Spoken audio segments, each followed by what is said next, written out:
Clara has always found the technical terms of computer programming being difficult and overwhelming. 5 seconds.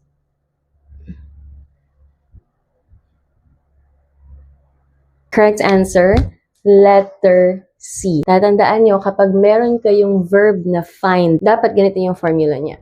Find plus object plus yung complement niya. Yung complement niya pwedeng adjective o kaya pwede namang infinitive to be. Okay, mag-alala, explain natin yan. So, meron tayong verb here na find in past tense. So, found.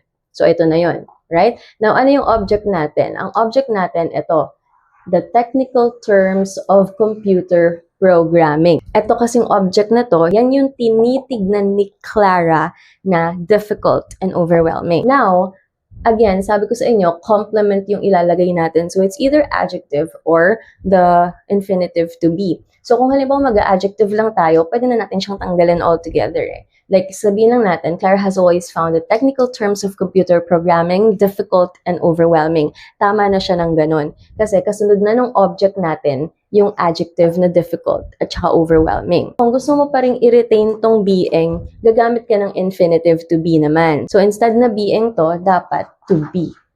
Clara has always found the technical terms of computer programming to be difficult and overwhelming.